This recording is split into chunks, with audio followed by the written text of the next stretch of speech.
لوگ کہتے ہیں حضور مکہ میں پیدا ہوئے تو وہاں پر تو جشن عید میلاد النبی نہیں منایا گیا. حضور پیدا ہوئے تھے تو میلاد نہیں منایا گیا. بہت سارے لوگ یہ سوال کرتے ہیں, ان سے جواب یہ دینا کہ حضور جب پیدا ہوئے تھے تو مکہ میں صرف کافر ہی کافر تھے سوائے بی بی آمنہ اور حضرت عبد المطلب کے. کون تھا وہاں پر؟ تو کافروں سے پوچھو گے میلاد نہیں منائے تھے. اگر تم بھی انہی کی کیٹیگری کے ہو تو مت مناؤ, کیا فرق پڑتا ہے. ہاں لیکن حضور جس دن مدینے میں انٹر ہوئے تھے, جس دن مدینے میں داخل ہوئے تھے, ارے چھوٹے بچے سے لے کے بوڑھے تک ہر کوئی مدینے کی گلیوں میں آ کر دف بجا بجا کر خوشیاں منا رہے تھے. ہم پر مولا کا 14ویں کا چاند طلوع ہو چکا ہے. طلع البدر علینا من ثنیات الوداع. الحمدللہ اسی بات پر فیصلہ ہو جائے گا کہ اگر حضور کے آنے پر تم مکہ کے کافروں کی اقتدا کرتے ہو تو تمہیں مبارک. الحمدللہ ہم مدینے کی ان بچیوں کی اقتدا کرتے ہیں جنہوں نے میرے آقا کا استقبال کیا تھا.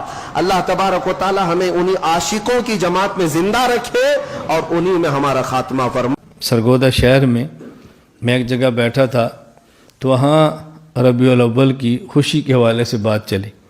تو ایک صاحب کہنے لگے کہ ربیع الاول میں خوش ہونا سرکار کی آمد پہ, یہ تو مدینے کا طریقہ ہے. جب رسول اکرم صلی اللہ علیہ وسلم مکہ مکرمہ سے مدینہ آئے تھے تو مدینے والوں نے خوشی میں اشعار پڑھے تھے اور مدینے کی بچیوں نے پڑھے تھے. طلع البدر علینا من ثنیات الوداع وجب الشکر علینا ما دعا للہ داعی ایو المبعوث فینا جئت بالامر المطاع. تو دیکھیں حضور کے آنے پر خوش ہوئے تھے. میں نے کہا یہ بڑے تھے یا بچیاں تھیں؟ کہا جی بچیاں. تو میں نے کہا تم بڑوں والی خوشی مناؤ نا, بچوں والی کیوں مناتے ہو؟ یہ آپ کی دلیل مان بھی لی جائے تو پھر بچوں والی خوشی ہوئی نا, بچے خوش ہو رہے ہیں. میں نے کہا ہم تو خوش ہوتے ہیں لیکن آپ کی دلیل ٹھیک نہیں ہے. مجھے کہتا جی کیوں؟ میں نے کہا مدینے کی بچیوں نے جو اشعار پڑھے تھے یہ رسول اللہ صلی اللہ علیہ وسلم کے پیدا ہونے پر پڑھے تھے یا مکہ سے مدینہ آنے پر پڑھے تھے؟ کہا جی مکہ سے مدینہ آنے پر. میں نے کہا آپ جو سرگودہ خوشی منائیں گے حضور کے مکہ میں پیدا ہونے پر یا مکہ سے سرگودے آنے پر؟ کہا جی مکہ سے پیدا ہونے پر. تو میں نے کہا آپ کی دلیل کیسے بنی؟ دلیل تو تب بنتی کہ آپ کہتے ہیں کہ جب حضور مکہ سے مدینہ آئے تھے تو مدینہ والوں نے شعر پڑھے تھے, اب حضور مدینہ سے سرگودہ آئے تو ہم شعر پڑھتے ہیں. تو کیا آپ کے پاس آتے ہیں؟ کہتے ہیں نہیں. تو میں نے کہا پھر آپ اس کو دلیل میں پیش کیسے کرتے ہیں؟ چلو میں نے کہا اگر آپ اس دلیل کو مان بھی لیا جائے تو پھر میں آپ سے پوچھتا ہوں جب رسول اللہ صلی اللہ علیہ وسلم مکہ مکرمہ سے مدینہ منورہ جس دن آئے اس دن انہوں نے اشعار پڑھے, اس کے بعد حضور مکہ چلے گئے تھے یا مدینہ رہے تھے؟ کہا جی رہے تھے مدینہ. میں نے کہا کتنے سال؟ کہا 10 سال. میں نے کہا 10 سال آپ رہے تو کیا ہر سال جب حضور پہلے دن مدینہ آئے تھے جب وہ دن آتا تو ہر سال مدینے والے جشن مناتے تھے؟ کہتے ہیں نہیں. تو میں نے کہا آپ ہر سال کیوں مناتے ہیں؟ انہوں نے حضور کے آنے پر ایک بار اشعار پڑھے, تم ہر سال جشن مناتے ہو. تو یا تو وہ بھی ہر سال 10 سال مناتے رہتے تو آپ بھی بنا لیتے. تو دلیل کیسے بن سکتی ہے؟ مجھے آپ دلیل سمجھاؤ. میں نے اس لیے کہا خوش ہونا ہم بھی مانتے ہیں لیکن سوال ہے کہ خوش ہونا کیسے ہے. اور پھر مدینہ منورہ رسول اللہ صلی اللہ علیہ وسلم تشریف لائے, اللہ کے نبی کی آمد پر جو ان بچیوں نے اشعار پڑھے تھے اس پہ غور کریں ان نے کیا فرمایا تھا. انہوں نے کہا تھا طلع البدر علینا من ثنیات الوداع.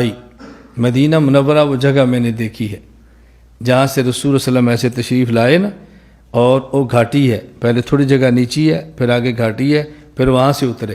اس گھاٹی پر چڑھ کے یوں اترتے ہیں نا, جو ایسے گھاٹی پر چڑھے نا پھر اترے.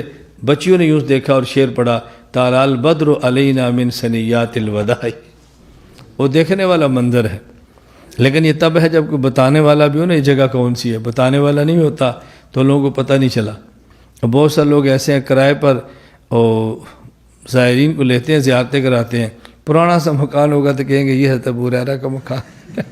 لوگ سمجھتے ہیں پرانا مکان شاید اور کا ہی ہوگا. مدینہ منورہ میں کعب بن اشرف یہودی کا گرا ہوا پتھروں کا پرانا مکان ہے. میں اس مکان پہ جا کے کھڑا ہوں, آج بھی پتھروں کے کھنڈرات ہے لیکن عام بندہ اس کو نہیں سمجھتا. نہیں پتہ ہوتا ان جگہوں کا۔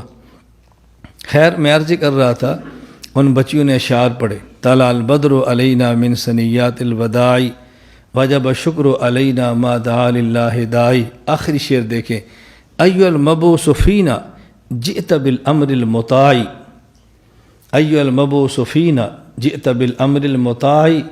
اللہ کے نبی آپ ہمارے پاس آئے ہیں، اور کیسے آئے ہیں؟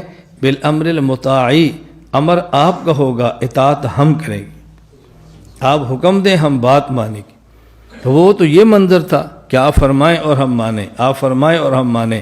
اس کا معنی یہ ہے، ہمیں یہ دیکھنا چاہیے کہ رسول اکرم صلی اللہ علیہ وسلم کیوں تشریف لائے، اور نبی پاک کے آنے کا بنیادی مقصد کیا ہے؟ مخلوق کو خالق کی عبادت پر لگا دیں۔ ہمیں بھی چاہیے پیغمبر پاک صلی اللہ علیہ وسلم کے آمد کے اس بنیادی مقصد کو سمجھیں، اور مخلوق سے کاٹ کے امت کو خالق کے ساتھ جوڑیں۔ اور مخلوق سے کاٹنے کا یہ مطلب نہیں ہے کہ شوہر کو کہہ دیں بیوی سے الگ ہو جائے، مخلوق سے کٹ جائیں، بیوی سے کہہ دو شوہر کو چھوڑ دیں، مخلوق سے کٹ جائیں، اور بچوں سے کہہ دو باپ سے الگ ہو جائیں، کٹ جائیں۔ کاٹنے کا مطلب یہ نہیں ہے، کاٹنے کا مطلب کیا ہے؟ مخلوق میں رہتے ہوئے خالق کو یاد رکھیں، مخلوق میں رہتے ہوئے خالق کو یاد رکھیں، اس دنیا میں رہتے ہوئے دین کو یاد رکھیں، اور اللہ کو کبھی بھی نہ بھولیں، ہر وقت عبادت کی پوری کوشش کریں۔